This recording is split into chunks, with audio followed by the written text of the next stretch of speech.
Praise the Lord.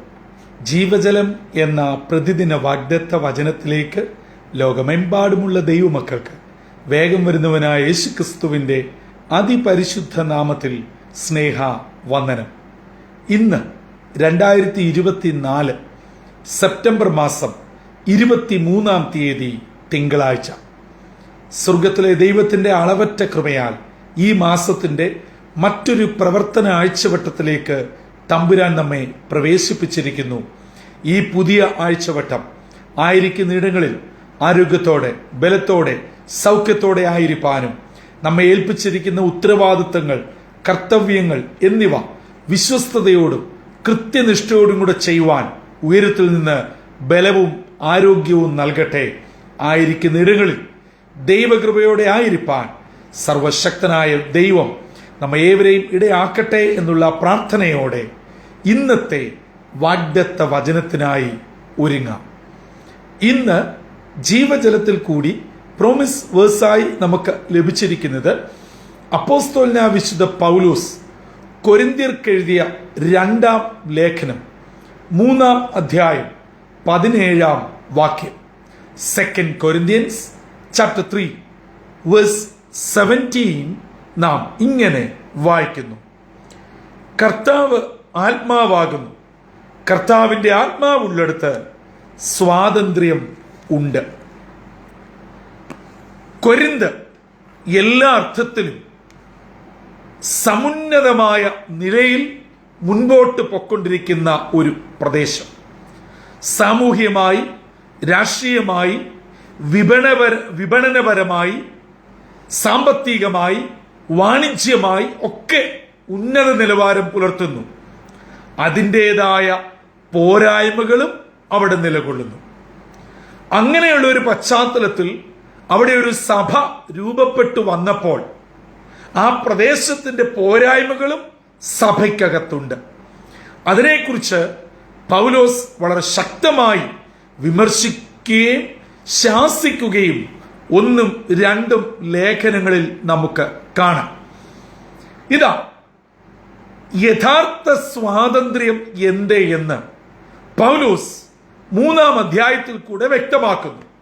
ഇവിടെ പറയുകയാണ്, കർത്താവ് ആത്മാവാകുന്നു, ആത്മാവുള്ളിടത്ത് സ്വാതന്ത്ര്യമുണ്ട്. പഴയ നിയമത്തിൽ പ്രത്യേകിച്ച് മോശയുടെ പുസ്തകം വായിക്കുമ്പോൾ അവിടെ എപ്പോഴും ഒരു മൂടുപടവ് ഉള്ളതായി നാം ഈ ഭാഗത്ത് പ്രത്യേകിച്ച് 2 കൊരിന്ത്യർ 3:12 മുതലുള്ള വാക്യങ്ങളിൽ നമുക്ക് കാണാവുന്നതാണ്. എന്നാൽ കർത്താവിലേക്ക് വന്നപ്പോൾ ആ മൂടുപടവ് മാറി. നമ്മുടെ മുമ്പിലുള്ള ആ തടസ്സം നീങ്ങി കർത്താവിലേക്ക് ഡയറക്റ്റ് ആക്സസ് ആയി മാറുവാൻ ഇടയായിത്തീർന്നു. അങ്ങനെ വചനം നമ്മെ വ്യക്തമായി പഠിപ്പിക്കുന്നു, കർത്താവ് ആത്മാവാണ്, ആത്മാവുള്ളിടത്ത് സ്വാതന്ത്ര്യം ഉണ്ട്. ഞാൻ ഈ വാക്യത്തിന്റെ തിയോളജിക്കലായിട്ടോ മറ്റ് കാര്യങ്ങളിലേക്കോ ഒന്നുമല്ല ഇന്ന് നിങ്ങളോട് പങ്കുവെക്കുവാൻ ആഗ്രഹിക്കുന്നത്. പരിശുദ്ധാത്മാവ് നമ്മോട് പറയുന്ന ഒരേ ഒരു കാര്യം, ദൈവത്തിന്റെ ആത്മാവ് നമ്മിൽ ഉണ്ട് എങ്കിൽ, വസിക്കുന്നു എങ്കിൽ, അഥവാ ദൈവത്തിന്റെ ആത്മാവാൽ നിറയപ്പെട്ട് നാം ജീവിക്കുന്നുവെങ്കിൽ നമുക്ക് സകലത്തിന്മേലും സ്വാതന്ത്ര്യമുണ്ട്. ഈ സ്വാതന്ത്ര്യം എന്ന പദം ഇന്ന് ലോകത്ത് ആവശ്യത്തിനും അനാവശ്യത്തിനും ഉപയോഗിച്ചു കൊണ്ടിരിക്കുകയാണ്. പ്രത്യേകിച്ച് കഴിഞ്ഞ 10 വർഷത്തോളമായി സമസ്ത മേഖലകളിലും ഈ ഒരു പദം വളരെ വലുതായി ഉപയോഗിക്കുകയും അതിൻ്റെ ഗുണത്തെക്കാളേറെ ദോഷം ഇന്ന് സമൂഹത്തിന് വന്നുകൊണ്ടിരിക്കുകയും ചെയ്യുന്നു. എന്താണ് വചനപ്രകാരം ഉദ്ദേശിക്കുന്ന സ്വാതന്ത്ര്യം? ദൈവത്തിന്റെ ആത്മാവ് എന്നിലും നിങ്ങളിലും വന്നാൽ ഞാനും നിങ്ങളും സ്വതന്ത്രനാകും. ഏതിൽ നിന്ന്? എനിക്ക് ഒന്നാമതായി നിങ്ങളോട് പറയുവാനുള്ളത്, നമ്മെ ഭരിക്കുന്ന സകലവിധ ആകുല ചിന്തകളിൽ നിന്നും ഭാരങ്ങളിൽ നിന്നും, ടെൻഷനിൽ നിന്നും, സ്ട്രെസ്സിൽ നിന്നും, സകല ഇഷ്യൂസിൽ നിന്നും നാം സ്വതന്ത്രരാകും. എന്നെ കേൾക്കുന്ന പ്രിയപ്പെട്ടവർ, ഈ നിലകളിൽ സ്വാതന്ത്ര്യം പ്രാപിക്കാതെ ഇപ്പോഴും ഉഴലുകയാണോ? ഒരു ചെറിയ കാര്യം മതി നമ്മുടെ ഇന്നത്തെ ദിവസം നഷ്ടപ്പെടാൻ. അത് നമ്മുടെ നഷ്ടപ്പെടുക മാത്രമല്ല, നമ്മുടെ സറൗണ്ടിങ്സിലുള്ള സകലരുടെയും സ്വസ്ഥത നമ്മൾ നഷ്ടപ്പെടുത്തുകയും ചെയ്യും. അങ്ങനെയെങ്കിൽ ഓർക്കണം, നമ്മിൽ ദൈവത്തിന്റെ ആത്മാവ് വേണ്ടവണ്ണം ആയിട്ടില്ല. ദൈവത്തിന്റെ ആത്മാവ് നമ്മിൽ ഉണ്ടെങ്കിൽ നമ്മൾ നിശ്ചയമായും ടോട്ടലി ഫ്രീ ആയിരിക്കും, ഹാപ്പി ആയിരിക്കും, സന്തോഷമായിരിക്കും. ഈ പ്രശ്നങ്ങളൊന്നും നമ്മെ അലട്ടുവാൻ പാടില്ല. അതാണ് വചനം നമുക്ക് നൽകുന്ന യഥാർത്ഥ സ്വാതന്ത്ര്യം. കാരണം വചനം നമ്മെ പഠിപ്പിക്കുന്നു, നിന്റെ ഭാരം യഹോവയുടെ മേൽ വെച്ചുകൊള്ളുക, അവൾ നിന്നെ പുലർത്തും. അതെ, എനിക്ക് പ്രശ്നമില്ലാഞ്ഞിട്ടല്ല ഞാൻ സ്വതന്ത്രനാകുന്നത്.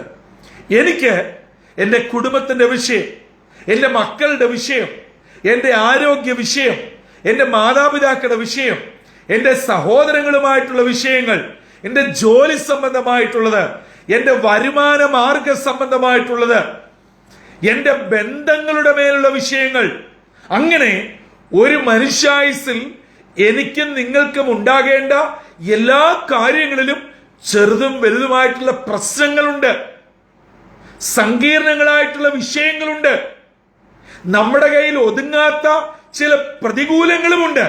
പക്ഷേ ഇവയൊക്കെ ഉണ്ടെങ്കിലും ദൈവത്തിന്റെ ആത്മാവുള്ള ഒരാൾ സ്വതന്ത്രനായിരിക്കും.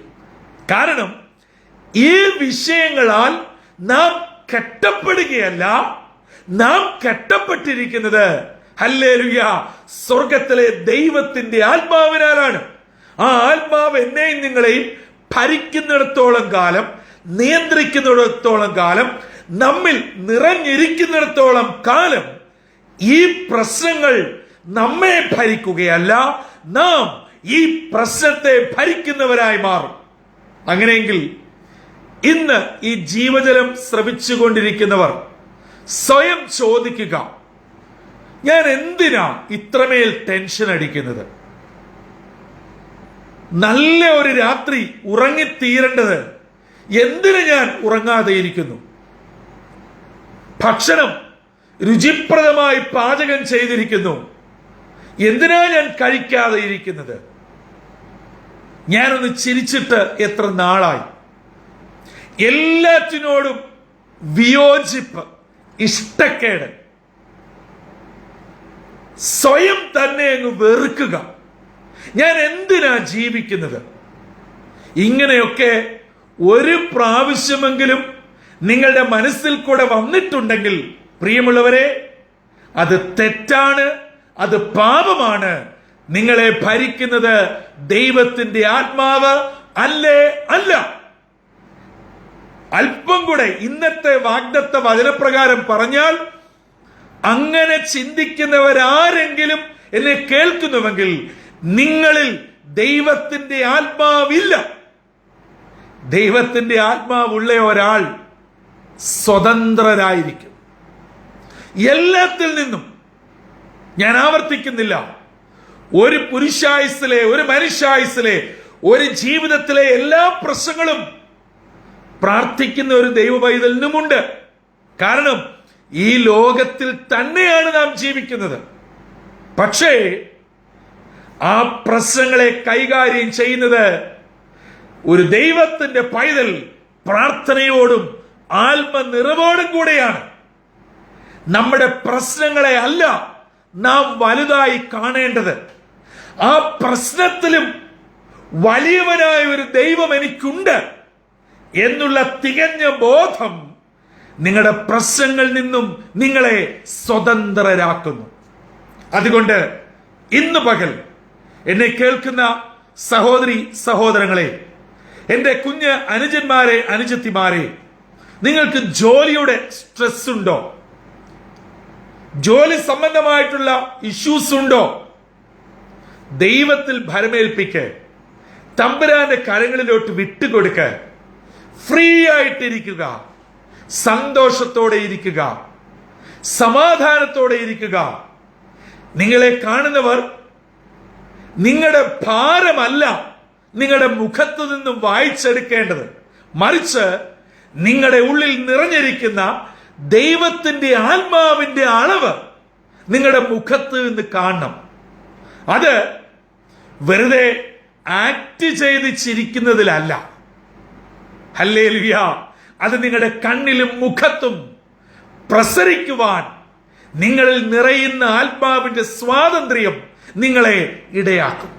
അങ്ങനെ നിങ്ങളായിരിക്കുന്ന ഇടങ്ങളിൽ കർത്താവിന്റെ നല്ല പത്രങ്ങളായി, നല്ല സ്ഥാനാപതികളായി തീരുവാൻ ഇന്ന് ദൈവത്തിന്റെ ആത്മാവ് എന്നെയും നിങ്ങളെയും ആഹ്വാനം ചെയ്യുക. എങ്ങനെ? കർത്താവ് ആത്മാവാകുന്നു. ആത്മാവ് ഉള്ളിടത്ത് സ്വാതന്ത്ര്യമുണ്ട്. താങ്കൾ ഏത് സഭയിൽ ജനിച്ചു വളർന്നു എന്നുള്ളതല്ല വിഷയം, ഏത് കുടുംബത്തിൽ പിറന്നു എന്നുള്ളതല്ല വിഷയം, എത്ര വിദ്യാഭ്യാസമുണ്ടെന്നും ഏത് സ്ഥാപനത്തിൽ ജോലി ചെയ്യുന്നുവെന്നും എത്ര ശമ്പളം മേടിക്കുന്നുവെന്നും നിങ്ങളുടെ സൗന്ദര്യമോ പൊക്കമോ തൂക്കമോ ഇതൊന്നുമല്ല വിഷയം. നിങ്ങളിൽ ആത്മാവ് നിറയുന്നുണ്ടോ? നിങ്ങളെ ഭരിക്കുന്നത് ആത്മാവാണോ? അതോ നിങ്ങളുടെ ചുറ്റുമുള്ള അനുദിന പ്രശ്നങ്ങളാണോ? പുറത്തു വരിക. പുറത്തു വരുവാൻ ഇന്നിന്റെ യാതൊന്നുമല്ല അതിന്റെ പ്രതിവിധി. ഇന്നത്തെ യുവജനങ്ങൾ ഇന്നിന്റെ പലതിലും പ്രതിവിധി തേടുന്നു. അതിന്റെ അവസാനം നാശവഴികളത്രേ, മരണവഴികളത്രേ. എന്നാൽ ദൈവത്തിൽ ശരണപ്പെടുക, പരിശുദ്ധാത്മാവിനാൽ നിറയുക, നിങ്ങൾ പരിപൂർണ സ്വതന്ത്രരായി മാറും. നിങ്ങളുടെ ഓഫീസിൽ നിങ്ങളെ കാണുമ്പോൾ നിങ്ങളുമായി ഇടപെടുന്നവർ, നിങ്ങളുടെ കുടുംബത്ത്, നിങ്ങളുടെ സുഹൃത്തുക്കൾ നിങ്ങളോട് ചോദിക്കും, സഹോദര, നമ്മൾ ഒരേ പ്രശ്നത്തിൽ കൂടെ പോകുന്നവരാ, ഒരു സ്ഥാപനത്തിൽ ജോലി ചെയ്യുന്നവരാ, ഒരേ സങ്കീർണമായ വിഷയങ്ങൾ കൈകാര്യം ചെയ്തുകൊണ്ടിരിക്കുന്നവരാ. പക്ഷേ നിങ്ങളുടെ മുഖത്ത്, നിങ്ങളുടെ ജീവിതത്തിൽ ഇതൊന്നും യേശുന്നതേ ഇല്ല. എന്താണ് ഇതിന്റെ കാരണം? അങ്ങനെ ചോദിക്കാനിടയാകണം. അതാണ് ക്രിസ്തീയ സാക്ഷ്യം എന്ന് പറയുന്നത്. അല്ലാതെ എല്ലാ ദിവസവും കരഞ്ഞും പിറുപിറുത്തും പഴി പറഞ്ഞും സ്വയം ശപിച്ചും മറ്റുള്ളവരെ ബുദ്ധിമുട്ടിച്ചും വേദനിച്ചും അങ്ങനെ ജീവിച്ച് തീർക്കാനുള്ളതല്ല നമ്മുടെ ജീവിതം. ജീവിതം ഒന്നേ ഉള്ളൂ, അത് ജീവിച്ച് തന്നെ തീർക്കണം. അത് ജീവിക്കേണ്ടത് സന്തോഷത്തോടെയാ. ആ സന്തോഷം എവിടെ നിന്ന് കിട്ടും? ദൈവവചനത്തിൽ, ദൈവത്തിന്റെ ആത്മാവിനാൽ. അത് മാത്രമേ ഉള്ളൂ നിത്യമായതും നിലനിൽക്കുന്നതും നമ്മെ നിത്യതയിൽ എത്തിക്കുന്നതും. അങ്ങനെ ഒരു പരിപൂർണ വിടുതലോടും സ്വാതന്ത്ര്യത്തോടും സന്തോഷത്തോടും കൂടെ ജീവിപ്പാൻ ജീവജലത്തിന്റെ എല്ലാ പ്രേക്ഷകരെയും സർവശക്തനായ ദൈവം ഇടയാക്കട്ടെ. നിങ്ങളുടെ കുടുംബങ്ങളെ ദൈവം മാനിക്കട്ടെ. എന്നെ കേൾക്കുന്ന പ്രിയപ്പെട്ടവരെ, നിങ്ങൾ ഇന്ന് കടന്നു പോകുന്നത് ഏതുവിധ വിഷയങ്ങളുമായിക്കൊള്ളട്ടെ, എന്തുമായിക്കൊള്ളട്ടെ, എത്ര വർഷം പഴകിയതോ, എത്ര സങ്കീർണതയേറിയതോ, ഏത് നിയമക്കുരുക്കിൽ പെട്ടതും ആയിക്കൊള്ളട്ടെ, അതിന്മേലും ജയം തരുവാൻ, വിടുതൽ തരുവാൻ ഞാൻ പ്രസംഗിക്കുന്ന, നാം വിശ്വസിക്കുന്ന, നാം ആരാധിക്കുന്ന ഈ ദൈവം മതിയായവനാ. ആ ദൈവത്തിൽ പരിപൂർണമായി ആശ്രയിച്ച് പ്രാർത്ഥനയോടെ ഇന്നത്തെ ദിനം നമുക്ക് ആരംഭിക്കാം. അതിന് ദൈവത്തിന്റെ പരിശുദ്ധാത്മാവ് നമ്മെ ഒരുക്കട്ടെ. കണ്ണുകളെ അടയ്ക്കാം, തലകളെ വണക്കാം, പ്രാർത്ഥനയ്ക്കായി നമ്മെ തന്നെ സമർപ്പിക്കാം. ഞങ്ങളെ സ്നേഹിക്കുന്ന ദൈവമേ, സ്വർഗീയ പിതാവേ, ഈ 9-ാം മാസത്തിന്റെ മറ്റൊരു പ്രവർത്തന ആഴ്ചവട്ടത്തിലേക്ക് അവിടുന്ന് ഞങ്ങളെ പ്രവേശിപ്പിച്ചതിനായി സ്തോത്രം. പലപ്പോഴും ഞങ്ങളുടെ ജീവിതത്തിന്റെ പ്രശ്നങ്ങൾ ഞങ്ങൾ കുരുങ്ങിക്കിടക്കുന്നവരാ. തകർന്നടിഞ്ഞു പോകുമെന്ന് സ്വയം വിധിയെഴുതി ശപിക്കപ്പെട്ട ജീവിതത്തിന് ഉടമകളായി എന്ന് ഞങ്ങൾ പറയുകയും മറ്റുള്ളവരോട് പറയുകയും ചെയ്യുമ്പോൾ പൗലോസിൽ കൂടെ ഇന്ന് ഞങ്ങൾക്ക് നൽകിയ ആഹ്വാനത്തിനായി സ്തോത്രം. ക്രിസ്തുവിന്റെ ആത്മാവുള്ളവർ സ്വതന്ത്രനായി ആത്മനിറവോടെ പ്രശ്നങ്ങളെ കണ്ട് ഭയക്കുന്നവരായിട്ടും അടിപതറുന്നവരുമായിട്ടുമല്ല, അതിനെ ജയിക്കുന്നവരായി അതിജീവിക്കുന്നവരായി തീരുമെന്ന് ഞങ്ങളെ ഓർപ്പിച്ചതിനായി സ്തോത്രം. ദൈവവചനം പറയുന്ന പരിപൂർണ ആത്മനിറവിലും സ്വാതന്ത്ര്യത്തിലും ഞങ്ങളെ അവിടുന്ന് നടത്തണമേ. ഈ ദൈവവചനം കേട്ട് പ്രാർത്ഥിക്കുന്നതിന്റെ കുഞ്ഞുങ്ങളെ അനുഗ്രഹിക്കണം. അവർ കടന്നു പോകുന്ന വിഷയം ഏതു തന്നെയാണെങ്കിലും അതിന്മേൽ കർത്താവ് വിടുതൽ, സൗഖ്യം, വിമോചനം, അനുഗ്രഹം അയക്കണം. ഇന്നത്തെ ദിനം ഏറ്റവും അനുഗ്രഹപ്രദമാക്കണം. സ്വർഗം ഞങ്ങളുടെ പ്രാർത്ഥന കേട്ട് അനുഗ്രഹം അയച്ചതിനായി സ്തോത്രം. യേശുവിൻ നാമത്തിൽ തന്നെ. ആമീൻ, ആമീൻ, ആമീൻ.